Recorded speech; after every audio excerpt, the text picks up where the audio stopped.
Assalamualaikum warahmatullahi wabarakatuh. Perkenalkan, nama saya Arya Alga, NRP 10, D3 Teknik Elektronika, Politeknik Elektronika Negeri Surabaya. Kali ini saya akan menjelaskan mengenai makalah yang telah saya susun tentang kesehatan dan keselamatan kerja pada lift. Lift sendiri merupakan salah satu alat pengangkut vertikal yang dapat mengangkut baik itu manusia, hewan maupun benda secara mudah. Kita sering menemui lift pada gedung yang memiliki tingkat banyak. Lift juga dirancang dengan alat pengendali otomatis. Sebagai salah satu sarana pengangkut yang sering dipakai, lift mempunyai alasan pentingnya aspek keamanan yang harus diperhatikan.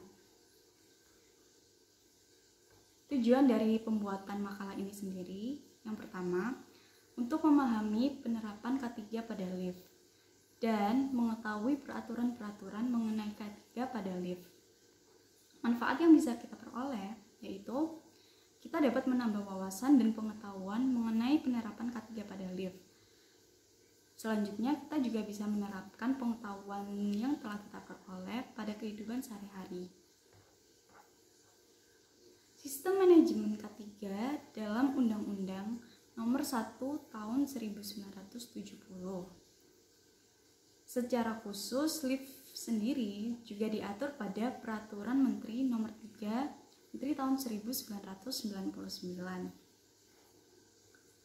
Pada peraturan-peraturan kesehatan dan keselamatan kerja mengenai lift, banyak hal yang harus diperhatikan, yaitu mengenai syarat dan regulasi kesehatan dan keselamatan kerja dalam lingkungan kerja lift.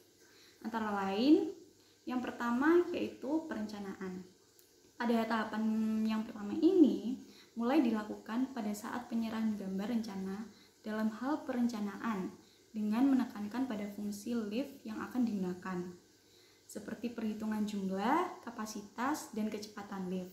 Hal tersebut sesuai dengan Peraturan Menteri Nomor 3 Menteri Tahun 1999 pada bab 3 pasal 24 ayat 2 dan 4. Tahap kedua yaitu tahap pemasangan.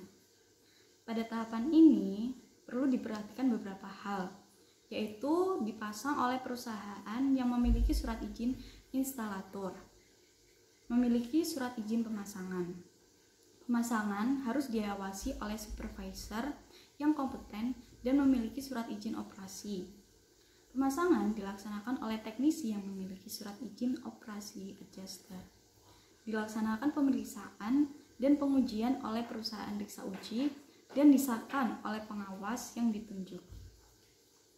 Tahapan yang ketiga yaitu pengoperasian, di mana agar pengoperasian lift berjalan dengan baik dan aman, ada beberapa hal yang harus dilaksanakan, yaitu pengoperasian dikelola dan diawasi oleh teknisi yang kompeten dan memiliki surat izin operasi. Dipergunakan dan dioperasikan dengan benar sesuai dengan tujuan lift tersebut. Dirawat dan diperbaiki secara benar oleh teknisi yang kompeten dan memiliki surat izin operasi, perawatan, dan perbaikan. Memiliki manajemen kondisi darurat. Tahapan terakhir yang keempat yaitu pemeliharaan. Dalam hal perawatan dan perbaikan maupun pemeliharaan terbilang lumayan susah karena terdapat banyak variasi teknologi yang digunakan pada lift yang harus diperhatikan secara mendalam. Tingkatan ketelitian yang tinggi pada sebagian besar peralatan, baik dari segi mekanik maupun elektrik. Dan yang terakhir, umur komponen yang dipakai akan tergantung pada gedung, sehingga perlu pendataan siklus yang lebih cermat. Dasar pertimbangan teknis penetapan K3 lift. Pada Peraturan Menteri Tenaga Kerja Nomor 3 Menteri Tahun 1999 terdapat beberapa pasal, antara lain pasal 25, pengurus yang membuat, memasang, memakai pesawat lift dan perubahan teknis maupun administrasi harus mendapat izin dari menteri atau pejabat yang ditunjuknya. Pada pasal 24 ayat 1, pembuatan dan atau pemasangan lift harus sesuai dengan gambar rencana yang disahkan oleh menteri atau pejabat yang ditunjuk. Pada pasal 24 ayat 2 terdapat 3 dokumen perencanaan. Yang pertama, gambar konstruksi lengkap. Yang kedua, perhitungan konstruksi, dan yang terakhir, spesifikasi dan sertifikasi material. Pasal 24 ayat 3, proses pembuatannya harus memenuhi SNI. Pasal 24 ayat 4, mengenai izin pemasangan lift yang terdiri dari 12 poin, mulai dari poin A sampai poin L.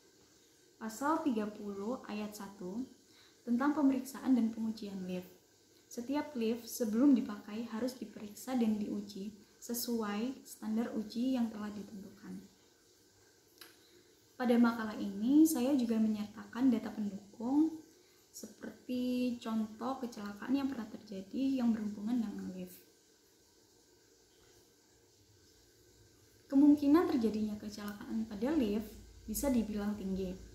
Direktur Pengawasan Norma Keselamatan dan Kesehatan Kerja Kementerian Ketenagakerjaan RI, Herman Prakoso Hidayat, telah memberi himbauan kepada pemilik gedung agar dapat memberi pelatihan khusus terhadap operator lift dalam menghadapi kecelakaan yang bisa terjadi kapan saja.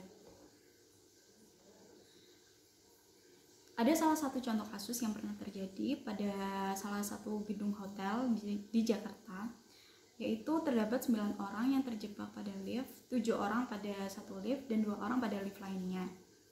Kecelakaan tersebut terjadi disebabkan oleh padamnya listrik yang disediakan PLN dan baterai ADR yang seharusnya menjadi cadangan tidak mampu menyalakan lift kembali karena terlalu lemah.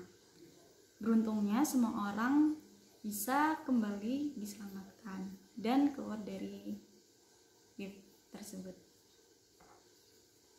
Dari contoh kasus tersebut bisa kita lihat dan simpulkan bahwa penerapan K3 jika dilakukan dengan baik dan benar, mulai dari syarat dan regulasi K3 sendiri dalam lingkungan kerja lift, mulai dari perencanaan hingga pemeliharaan yang telah saya sampaikan sebelumnya, kemungkinan terjadinya kembali insiden seperti tadi akan dapat diminimalisir dan ditangani secara tepat dan cepat.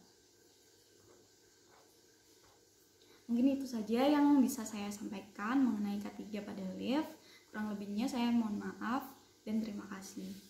Wassalamualaikum warahmatullahi wabarakatuh.